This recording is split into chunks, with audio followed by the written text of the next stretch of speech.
नमस्कार, मी मोनिका तुमचे खूप खूप स्वागत करते। तुम्हा सर्वांचा आजचा दिवस खूप सुखाचा, समाधानाचा आणि आनंदाचा जावो हीच देवासमोर प्रार्थना करून नवीन एका व्हिडिओला सुरुवात करते। उद्या आहे वार बुधवार आणि उद्या आलेली आहे अक्षय तृतीया। या दिवशी तुम्हाला काही महत्त्वाचे उपाय केल्यास निश्चितच फळ मिळेल, कारण हा मुहूर्त म्हणजे 3.5 मुहूर्तापैकी एक मुहूर्त आहे। या दिवशी तुम्हाला पितृदेवतांचा आशीर्वाद प्राप्त होण्यासाठी काही महत्त्वाची कामे करायची आहेत। केलेले कोणतेही काम अक्षय राहते, म्हणजे त्याचा कधीही क्षय होत नाही, म्हणजे कधीही ते संपत नाही। 3 मुहूर्तापैकी एक मुहूर्त असल्यामुळे या दिवशी सोने चांदी खरेदी करण्याला देखील विशेष महत्त्व आहे। त्यासोबतच या दिवशी वास्तुशांती, गृहप्रवेश असे कार्यक्रम देखील या दिवशी करतात, कारण हा दिवस खूप शुभ असल्यामुळे या दिवशी मुहूर्त पाहण्याची गरज नसते। बरेच जण वाहन देखील खरेदी करतात। त्याचबरोबर कोणतेही शुभ कार्य, कोणताही उद्योगधंदा सुरू करायचा असेल तर त्याला देखील या दिवशी सुरुवात केली जाते। मान्यतेनुसार या दिवशी द्वापार युगाचा शेवट झाला होता आणि सत्ययुग सुरुवात झाली होती।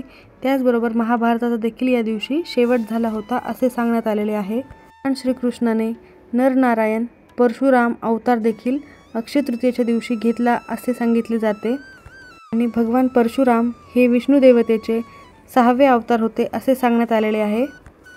अक्षय तृतीयेच्या दिवशी भगवान विष्णू आणि माता लक्ष्मी यांची पूजा केली जाते। दिवशी गंगा माता पृथ्वीवर अवतरली होती, त्यामुळे या दिवशी पवित्र नद्यांमध्ये स्नान करणे शुभ मानले जाते। त्याप्रमाणे अक्षय तृतीया हा दिवस पितृदेवतांना समर्पित आहे।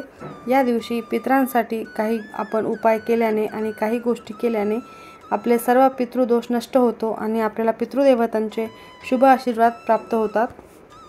तृतीयेच्या दिवशी पितरांची सेवा केल्याने आणि पितरांची पूजा केल्याने आपल्याला त्यांचे आशीर्वाद प्राप्त होतात। त्याचबरोबर या दिवशी घरोघरी अक्षय घट म्हणजे पाण्याचा घडा भरला जातो। छोटे भांडे ठेवून त्यावर आंबा ठेवतात।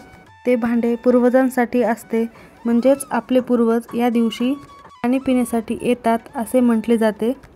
पूर्वजांचे ऋण फेडण्याचा दिवस म्हणजे अक्षय तृतीया। पूर्वज हे पाणी पिण्यासाठी पृथ्वी लोकात येतात असे सांगितले जाते, म्हणून या दिवशी आधी पाण्याचा घट दान करून नंतरच घरी माठ वापरला जातो। अक्षय तृतीया हा सण पूर्वजांचे ऋण फेडण्याचा दिवस म्हणून पाळला जातो। देव आणि पितृदेवतांना समर्पित करून या दिवशी काही सेवा आणि उपाय केल्यास त्याचे आपल्याला फळ मिळते। सोबतच या दिवशी पितृदोष दूर होतो आणि आपण जे काही कर्म केले ते अक्षय होतात। म्हणूनच या दिवशी आपल्याला एक महत्त्वाचा उपाय करायचा आहे। कोणत्याही परिस्थितीत एक काम करायचे आहे, ते म्हणजे कावळ्याला घराबाहेर खायला ठेवा ही एक वस्तू। पितृ तृप्त होतील आणि पितृ आशीर्वाद मिळेल। खूप जुना पितृदोष असेल तर तो पण नष्ट होईल आणि प्रगती होईल आणि तुमचे सर्व मार्ग मोकळे होतील। तुम्हाला सर्व संकटे तुमचे दूर होतील आणि तुम्हाला तुमच्या आयुष्यामध्ये अक्षय पुण्यफळ प्राप्ती होईल। त्यामुळे हा महत्त्वाचा उपाय तुम्ही आज करा। कावळ्याला घराबाहेर ही वस्तू एक खायला ठेवायची आहे।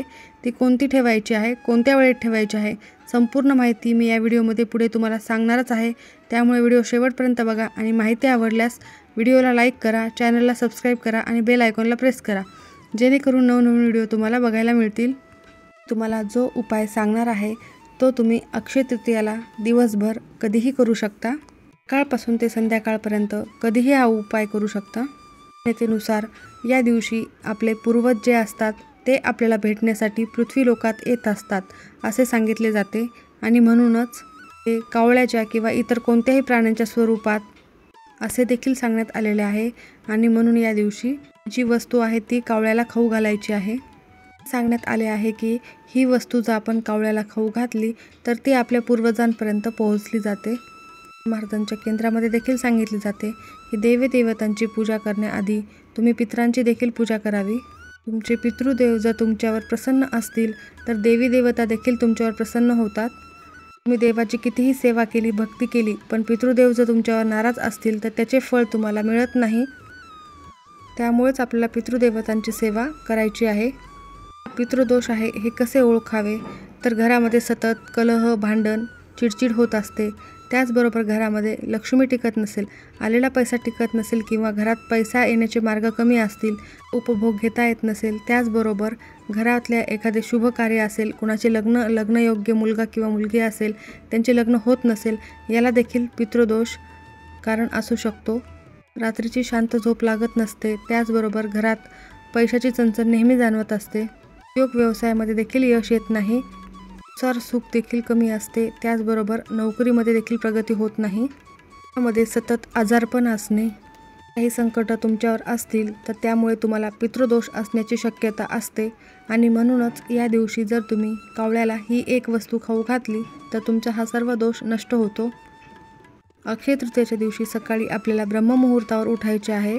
त्यानंतर आंघोळ करायची आहे. आंघोळीच्या पाण्यामध्ये तुम्हाला चिमूटभर हळद आणि गंगाजल टाकायचं आहे, कारण या दिवशी पवित्र नद्यांमध्ये स्नान करणे महत्त्वाचे मानले जाते. त्यामुळे तुम्ही या दिवशी थोडेसे गंगाजल पाण्यात टाकून त्या पाण्याने तुम्ही आंघोळ करू शकता. देवघरातील देवांची पूजा करून घ्यायची आहे.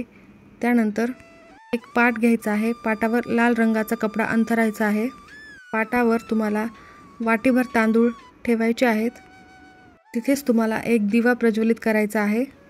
तिची पंती घेऊन त्यामध्ये 2 कापसाच्या वाती लावायच्या आहेत. किंवा तिळाचे तेल त्यामध्ये टाकून तुम्हाला हा दिवा लावायचा आहे. जर हे दोन्ही तेल नसतील तर तुम्ही तुमच्या घरात जे साधं तेल आहे ते वापरून देखील दिवा लावू शकता.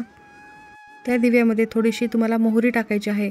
चिमूटभर मोहरी, पिवळी असेल तर पिवळी, नसता तुम्हाला काळी मोहरी त्यामध्ये टाकायची आहे. दिव्याची वात दक्षिण दिशेला करून हा दिवा तुम्हाला प्रज्वलित करायचा आहे, कारण दक्षिण दिशा ही पूर्वजांची दिशा असते असे सांगण्यात आलेले आहे. म्हणूनच या दिशेला वात करून हा दिवा तुम्हाला प्रज्वलित करायचा आहे. तर तुम्हाला नैवेद्यासाठी थोडीशी खीर बनवायची आहे. या दिवशी आपल्या घरामध्ये पुरणपोळी, आमरस हे नेहमी बनत असते. अक्षय तृतीयेला पुरणपोळी आणि आमरसाचा मान असतोच. त्याची खीर या दिवशी बनवायची आहे. तांदूळाची खीर आपल्याला त्या पाटावर ठेवायची आहे आणि त्यासोबतच एक ग्लास भरून पाणी देखील ठेवायचे आहे. संपूर्ण सेवा पूर्वजांसाठी असल्यामुळे हा नैवेद्य तुम्हाला पूर्वजांना दाखवायचा आहे. त्याचबरोबर पूर्वजांचे नामस्मरण करायचे आहे. पूर्वजांचे नाव घेऊन नामस्मरण करायचे आहे. जर तुम्हाला नाव माहीत नसेल तर ओम पितृदेवताय नमः या मंत्राचा जप करायचा आहे. हे चुकलं असल्यास त्यांच्यासमोर क्षमा याचना करायची आहे व तुमचा आशीर्वाद सदैव आमच्यावर राहू द्या असे त्यांना म्हणायचे आहे.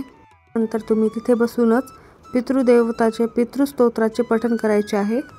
तो भरलेला ग्लास आणि ती वाटीभर खीर जी ठेवलेली आहे ती घ्यायची आहे आणि तुमच्या अंगणात, गच्चीवर जिथे कुठे कावळे येत असतील तिथे तुम्हाला जायचे आहे. ठिकाणी कावळे येत असतील त्या ठिकाणी नेऊन तुम्हाला हे ठेवायचे आहे. जेव्हा कावळे ही खीर खातात तेव्हा आपले पितृ तृप्त होतात आणि आपल्याला शुभ आशीर्वाद देतात. उपाय कोणी करायचा तर घरातील जो कर्ता पुरुष असतो त्यांनीच हा उपाय करायचा आहे. कारणास्तव त्याला जर शक्य नसेल तर घरातील इतर मुलांनी किंवा सदस्यांनी हा उपाय केला तरीही चालतो. तर वेळात वेळ काढून घरातल्या कर्त्या पुरुषांनीच हा उपाय केला तर उत्तम ठरेल. त्या पाटावर ठेवलेल्या तांदूळाचे काय करायचे आहे तर तांदूळ आपल्याला दररोज थोडे थोडे करून पक्ष्यांना खाऊ घालायचे आहेत. घरातील सर्व दोष निघून जातात, पुण्यफळ प्राप्ती होते आणि पितृदोष देखील निघून जातो. दिवा लावलेला आहे तो तुम्ही स्वच्छ करून वापरू शकता. तर अशा प्रकारे अगदी सोपा आणि प्रभावी उपाय तुम्हाला उद्या अक्षय तृतीयेच्या दिवशी करायचा आहे. कधीही करा, पण उद्याच्या या शुभ मुहूर्तावर तुम्ही हा पितृदेवतांसाठी एक साधं आणि छोटंसं काम नक्की करा. तुमच्यावर प्रसन्न होऊन तुम्हाला ते आशीर्वाद देतील आणि त्यांच्या आशीर्वादामुळे तुमचे आयुष्य नक्कीच सुधारेल आणि तुमच्या आयुष्यात कुठलेही संकट येणार नाहीत. त्यासाठी हा उपाय आवर्जून कराच. माहिती आवडली असेल तर लाईक, शेअर आणि सबस्क्राईब नक्की करा आणि बेल आयकॉनला प्रेस करा. धन्यवाद.